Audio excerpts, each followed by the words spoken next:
Well, hello, ladies and gentlemen, and welcome to another edition of the NCSL Living Room Town Hall. My name is Meg Bullock, Public Affairs Director for NCSL, and again, we always thank you for joining us weekly right here on the NCSL Facebook Live. Now, the 2020 state elections were just almost 2 weeks ago, and during that time, nearly 6,000 legislative seats were up to grab on election night. But the other story to it is the over 120 ballot measures that were also on the ballot at many states. We're looking at several different issues. To talk to us a little bit about that is Mandy Zock. Mandy, of course, is no stranger to the NCSL Living Room Town Hall. In fact, the last time Mandy was on with us was midnight election night. Mandy, with our elections team, thank you again for joining us right here on the NCSL Living Room Town Hall. Of course, I'm a little more awake this time. Now, Mandy, when we talked last time, of course, you were still crunching numbers, and of course through the night, and of course into the next morning. And today, of course, we have some much better information, if you please. But before we get to that information real quick, I want to showcase our webpage that has all of this featured on there. Is, of course, the 2020 state elections webpage. It's really, really cool. If you have not had an opportunity to take a look at that, you can actually go to ncsl.org. It's one of our focus pages right there. And again, a lot of the things that Mandy's going to be talking about, of course, again, is ballot measures. You can click on that title right there. And a lot of the things that Mandy will be touching base on will be explained a little bit more in larger detail. So let's go ahead and get started with it. Mandy, talk to us about some of the major takeaways from 2020 as it relates to ballot measures. Sure. So there were 124 ballot measures that voters weighed in on this year in the general election, and 8 more that they had decided during the primaries. And voters approved over 2/3 of these measures. So that means that they said yes to at least 88 out of those 124 measures. And the big headline has really been that all of the marijuana and drug-related or drug decriminalization and legalization measures passed. So that's been my headline. That's been the headline in the news. 5 states approved medical or recreational marijuana, and South Dakota actually approved both. And then Oregon passed at least 2 historic measures. They became the first state to legalize psilocybin and also to decriminalize small amounts of certain substances such as heroin and cocaine. And so that's been big news there. Mm-hmm. Health was also a big topic this year. There were many health-related ballot measures. 2 notable ones that I'll mention, and you can read more on the webpage. And both of these kind of made their debut on the ballots. So Colorado approved a citizen initiative to institute a paid family and medical leave insurance program. And it's the first state to do so through a ballot measure. And then in Washington, sex education was on the ballot for the first time. And voters decided to uphold the legislature's decision to require public schools to provide comprehensive sex education for all students. Elections, which is kind of my personal favorite area, also had a number of notable measures this year. So Alabama, Colorado, and Florida all passed measures requiring that only a citizen can vote. This got quite a bit of press, but it's also mostly a symbolic change since citizenship is already required to vote in federal and state elections. Mm-hmm. Then there was recently some late-breaking news out of Alaska just a few days ago. Voters passed a citizen initiative that will institute ranked choice voting, a top 4 primary, and some campaign finance changes. And so that's big news. It will be the second state after Maine to use ranked choice voting at the state level. In terms of civil and criminal justice, a couple notable measures include several in California where voters rejected stricter parole and sentencing policies. And they also stopped the legislature's efforts to replace cash bail with pretrial risk assessments. And then in Kentucky, voters passed Marsy's Law, and that's also known as the Crime Victims' Bill of Rights.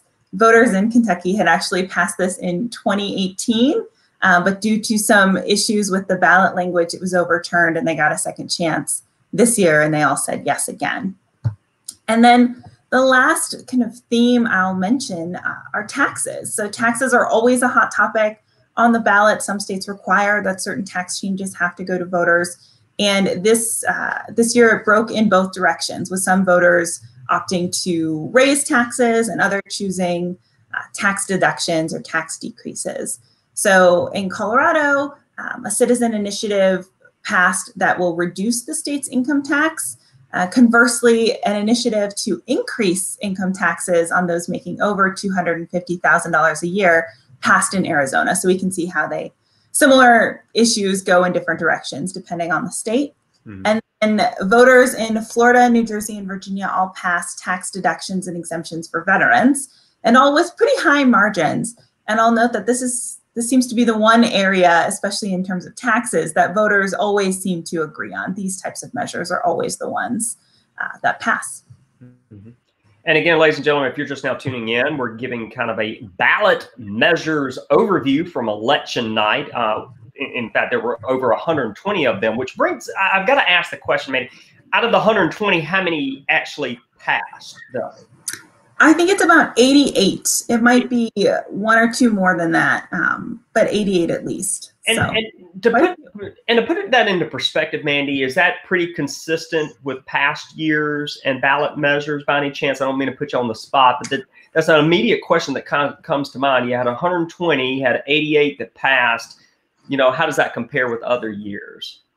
That's a good question. I think it's pretty similar to past years. We know that the big change this year has been that there are fewer citizen initiatives on the ballot, and those are the measures brought by the voters themselves to have other voters weigh in on.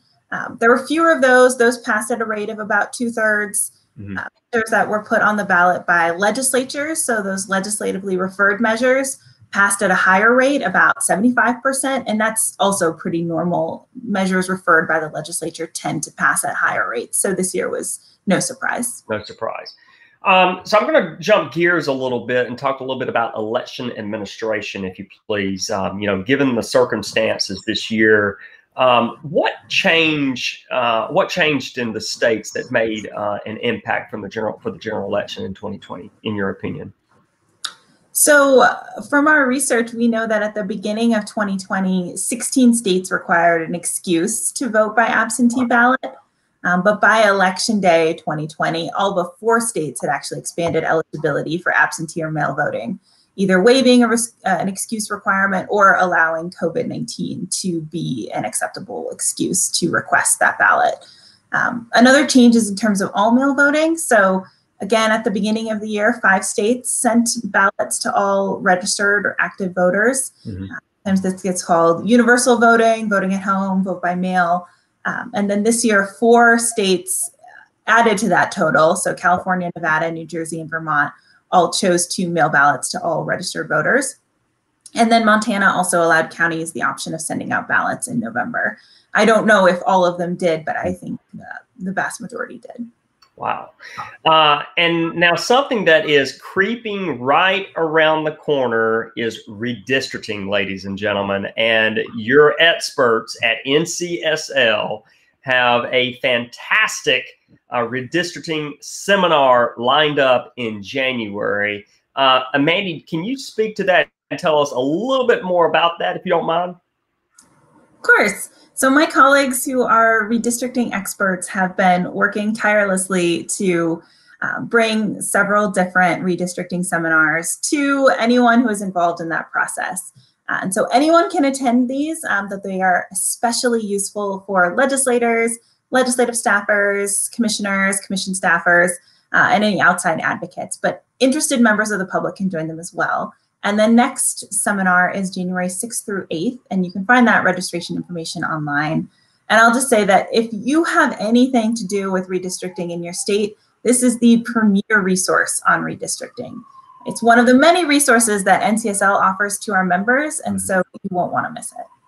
And you know, Mandy, and on a personal perspective, I've attended a couple of these that were in the past year, or I'm sorry, in the last 2 years that your team has put on.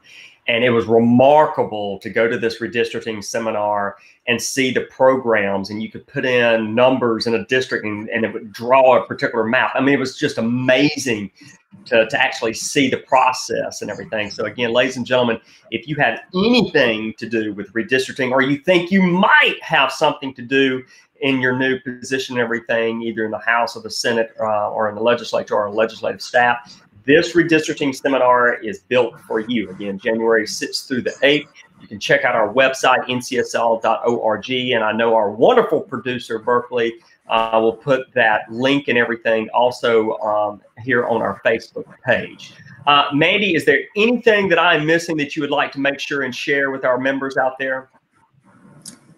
You know, I think I mentioned these measures before, but I'll mention them again because they're interesting. So Rhode Island changed their name and Mississippi got a new flag this year, and those were both voter decisions. And so I think ballot measures tend to have really interesting effects in our lives. I know whenever I'm in Mississippi again, I'll see a different flag, you know, at the state capitol, and that's pretty interesting.